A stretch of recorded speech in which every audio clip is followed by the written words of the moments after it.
Velkommen til Superfedt.dk. Superfedt.dk, det er en selvskabt hjemmeside af Christian Borgberg og Kasper Skrøder. I denne video der vil vi fortælle om kort hvad vores hjemmeside den indeholder og hvad man kan gøre. Ja. Og som man kan se, så har vi lavet i den øverste ramme, der har vi lavet logoet på hjemmesiden og navnet på den.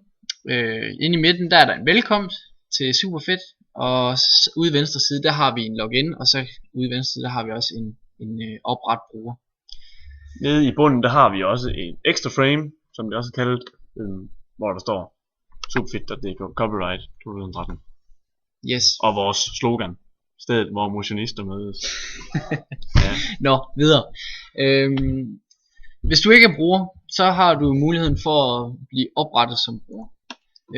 For at gøre det, så trykker du, og du finder på et brugernavn samt et kodeord.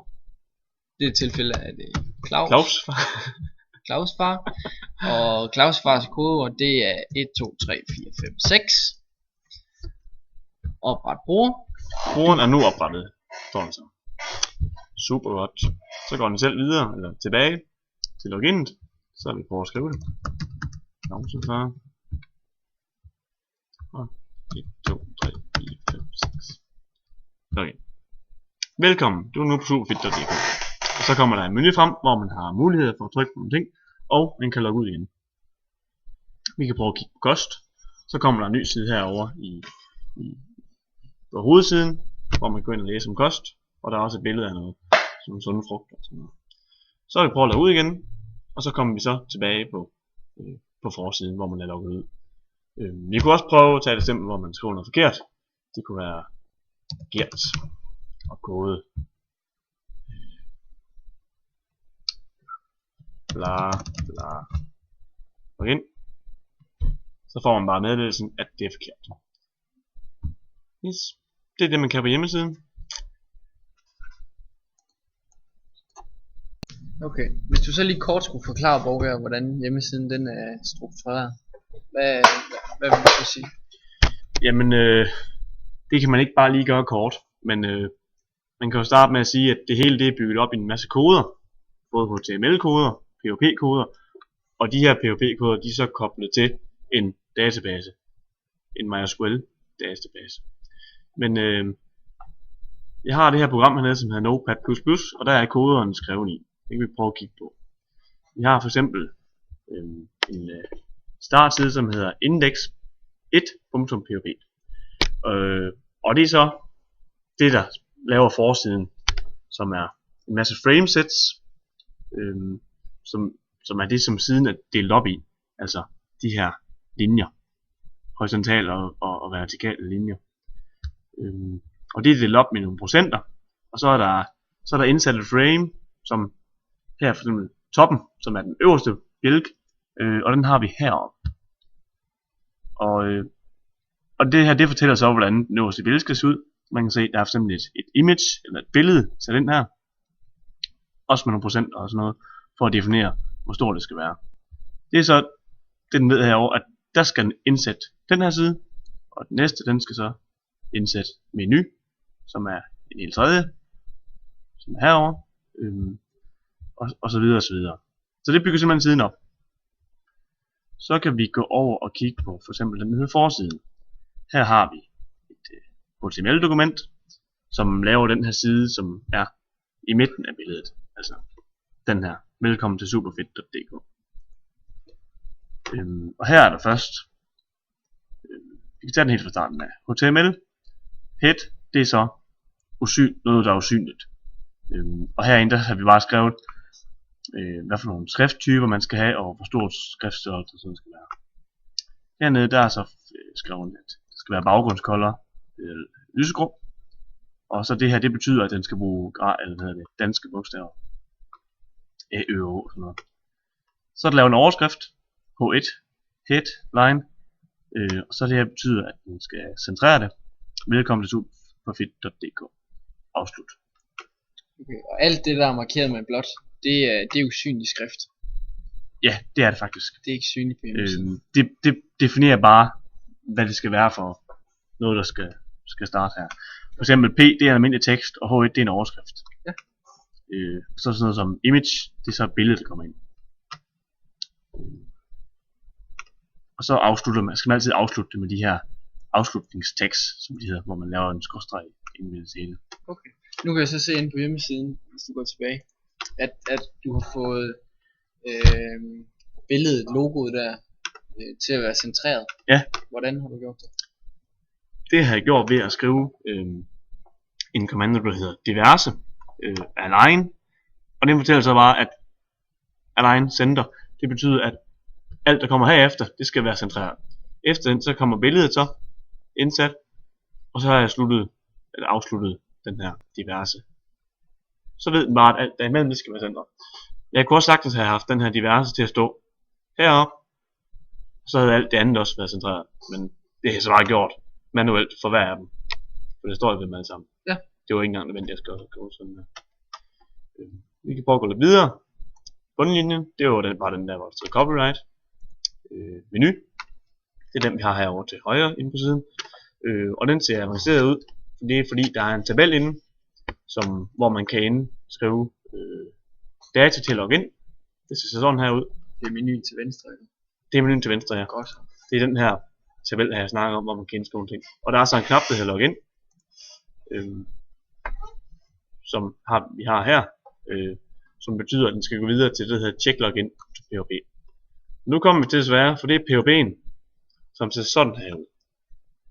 Det den gør, det er, at den kontakter databasen ved at få de her informationer til login på databasen, og den får navn på databasen, som hedder bruger, tabelnavn, som hedder brugerinfo. Tabellen, det er så sådan en ganske almindelig tabel, som vi kender fra Excel, hvor der er nogle data i, som den kan gå ind og aflæse. Det den så gør, det er, at den går ind og får forbindelse til den, og så går den ind og tjekker, om brugernavnet det er korrekt. Og det er det, den gør hernede. Og så får den et resultat. Og hvis det er rigtigt, så går den videre til lokationen login succes. Hvis ikke, else, så skriver den teksten forkert brugernavn og password, som vi så i fremvisningen i hjemmesiden. Hvis det så er rigtigt, så går den videre til login succes, som er den næste side. Og der kommer den jo ind på den her, hvor der stod velkommen til superfedt.dk, som forsvinder igen efter 1,8 sekund. Efter 1,8 sekund, så går den simpelthen bare videre til den næste side, menu, logget ind.php. Det er den her, og der får man menuen med de forskellige sider, man kan gå ind på, når man er logget ind. Og det sidste hernede, der har vi log ud linket, som går tilbage til forsiden. Okay. Nu nævnte du serveren. Hvor er serveren inde? Hvad er serveren der? Ja, den kan vi godt tage nu. Nu siger du serveren. Man kan også kalde den for databasen. Ja. Men man kan sige, at serveren, den har vi her, som er det WAM server. Det er sådan bare en lokal server, som kun opstår på min computer. Det er ikke noget, der ligger på nettet. Og når man har det, så kan man gå ind i databasen, som også ligger her på, som hedder PHP MyAdmin. Og den har jeg faktisk åben her.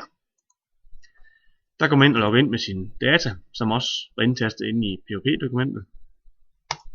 Der er så bare ikke nogen kode på, så man kan bare gå ind fra min computer altså. Så har vi databasen, som hedder brugere. Og den har vi en, der hedder brugerinfo, som er den tabel der. Her kan man så se, at der er de her forskellige brugernavn og passwords, som er oprettet her i. For eksempel mit og Kaspers brugernavn. Og så sent som i introduktionsvideoen, der har vi oprettet Claus med password. Og det er sådan set bare det, sådan som det er.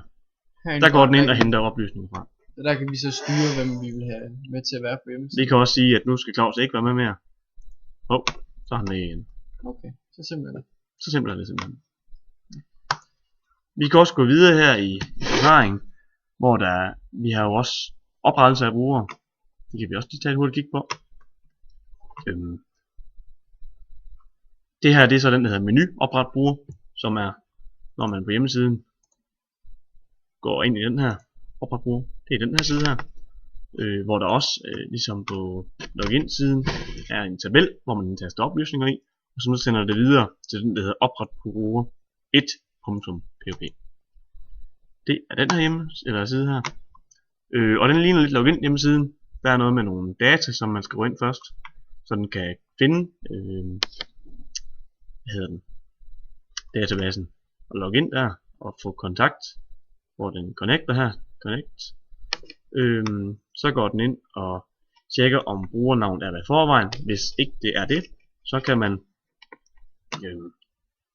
og hvis det er, så skriver den brugernavnet optaget, og hvis ikke, så indsætter den i tabelnavnet brugernavn og password, som man kan se her. Og hvis det hele fungerer, så skriver den brugeren er nu oprettet. Hvis ikke, så er der sket en fejl. Hvis det hele fungerer, så går den selv videre og til menuen, hvor man kan logge ind. Her har vi så fitness og kost og cykling og så videre, de hjemmesider, eller sider man kan gå ind og læse om. Og de ser for eksempel sådan der ud, som kost den gør. Hvor der er,